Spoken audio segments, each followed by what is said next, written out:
Dia udah nggak mau ngomongin si gondrong. Ini bukan ngomongin si gondrong. Si gondrong juga bukan Yesus kok. Si gondrong itu bukan Yesus. Yesus itu bukan itu mukanya. Kamu kasih lihat nih, sebetulnya siapa si gondrong ya? Caesar Borgia. Gambar Yesus diambil dari ini. Namanya Caesar Borgia. Ini prototipe, karena pada saat itu sekitar tahun 782 Masehi belum ada orang harus niru siapa, karena memang tidak boleh digambar. Sampai adiknya sendiri Yesus yang namanya Yakobus, James, tidak mau gambar beliau. Satu kali James gambar, lalu Jesus ambil, lalu robek-robek ketika dia bikin khotbah di bukit. James itu, James itu, Yakobus itu gambar muka dia. Dia tahu, ambil. Jangan pernah kau lakukan lagi.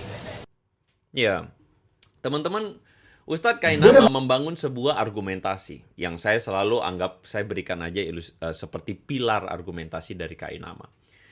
Dia mengatakan bahwa gambar Yesus itu diambil dari seorang bernama Cesare Borgia.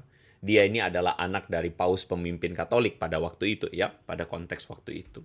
Kenapa dia mengatakan itu? Dia membangun dasar argumentasinya adalah hingga pada tahun 782 Masehi itu belum ada gambar Yesus. Itu jelas perkataan dari Kainama. Dan dia kemudian memberikan sebuah interpretasi dan dia kasih cerita bahwa Yakobus adik Yesus, Yakobus atau disebut sebagai James itu ya, Yakobus itu melarang Yesus itu melarang Yakobus untuk menggambar wajah Yesus. Yesus larang itu, ya. Nah, jadi begini ya. Pertama-tama ya, salah satu Yakobus itu bukan cuma nama adik Yesus, ada juga namanya Yakobus anak Zebedeus, ya. Jadi murid-murid Yesus itu ada yang namanya Yohanes, ada namanya Yakobus juga, ya. Jadi ini Kainama udah kelihatan mulai banyak salah ngawurnya itu, ya. Nah, oke lah, kita nggak usah bahas itu, Yakobus adik Yesus, kita nggak usah bahas Yakobus murid Yesus, karena itu dua ini yang berbeda, ya. Tetapi ketika dikatakan Yesus melarang Yakobus untuk menggambar, Yesus kemudian dibilang merobek-robek gambar yang dilukis oleh Yakobus. Saya sebenarnya jujur baru pertama kali mendengar cerita ini.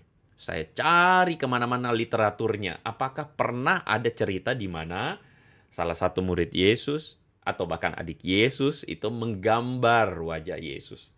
Dan mohon maaf, Ferguso, saya sama sekali tidak menemukan cerita itu, ya. Tidak ada. Sehingga gini loh, saya pikir ini kayaknya karangan Kainama sendiri ini, ya. Karangan dia yang mengarang bebas itu, ya. Lalu kemudian disitulah dia membuat misleading para santri-santrinya. Saya tidak tahu, sekali lagi ya. Nah, coba mungkin apakah ada di antara teman-teman yang boleh mungkin bisa komentar, apakah ada cerita ini? Saya tidak pernah menemukan cerita bahwa Yesus sobek-sobek gambarnya. Ini adalah cerita yang ngawur, ya, yang nggak tahu dari mana, ya. Saya sekali lagi terbuka kalau ada yang ngerti ini dari mana, silakan kasih tahu saya, ya. Tapi saya tidak pernah menemukan literaturnya, ceritanya, apokrifa pun saya tidak ketemu, ya. Jadi tolong kasih tahu saya kalau misalnya ada, ya. Mohon maaf, ya. Tapi saya melihat bahwa Kainama ini sedang memaksakan tradisi Islam soal gambar nabinya itu kepada Yesus. Kita tahu bahwa ada sebuah larangan untuk menggambar nabi atau menggambar katakanlah Muhammad begitu, ya. Itu dilarang digambarkan di dalam Islam karena hukumnya haram kayak begitu. Makanya di dalam penggambaran mereka tentang Yesus yang mereka panggil sebagai Isa alaihissalam itu, mereka itu memberikan Memberikan gambar cahaya di mukanya karena tidak boleh digambar wajahnya. Nah, ini dipaksakan kepada kekristenan, dan Kainama memberitakan atau menceritakan bahwa sebelum tahun 782 itu tidak ada gambar Yesus.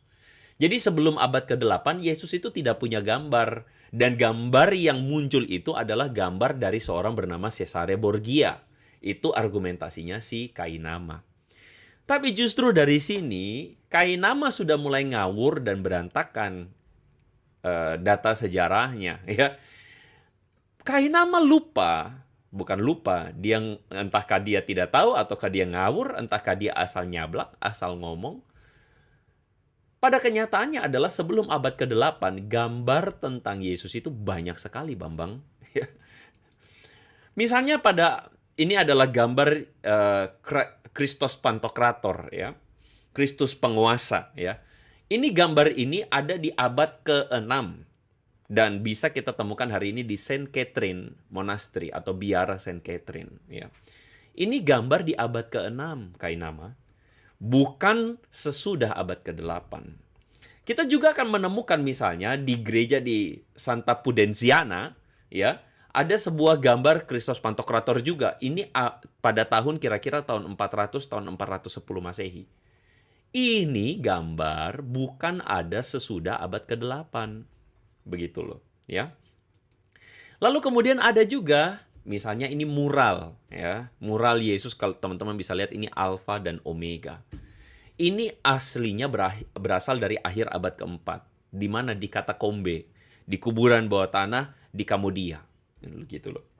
Ini adalah gambar sebelum abad ke-8, Kainama. Begitu, ya. Sedangkan ini gambar salah satu yang paling awal adalah penggambaran kisah Yesus menyembuhkan orang lumpuh, ya. Ini berasal dari kira-kira tahun 235 Masehi. Ditemukannya di Dura Europos di Syria. Jadi penggambaran Yesus itu sudah banyak sekali sebelum abad ke-8. Tidak seperti kesaksian Kainama yang mengatakan hingga pada tahun 782 Masehi itu belum ada gambar Yesus. Disinilah Kainama ngelantur. Ngawur begitu ya. Ngawurnya minta ampun. Jadi maaf Ustadz Kainama, Anda main kurang jauh, ya. Anda mengatakan sudah sampai jauh di mana? Jauh di Haifa, Israel. Waduh, masih kurang jauh, Om Kainama, ya. Bung, masih kurang jauh, Bung. Kayak gitu. Nah, disinilah ya. Pilar argumentasi Kainama ini berantakan, ya. Ketika dia mengatakan gambar Yesus itu dilarang, Yesus melarang Yakobus menggambar wajahnya. Tetot, salah. Karena ini adalah cerita karangan. Yang sekali lagi saya terbuka kalau misalnya ada yang bisa tunjukkan literaturnya. Boleh ya, kita akan lihat. Tetapi sejauh yang saya cari tidak ada literaturnya dan ini Kainama ngarang-ngarang.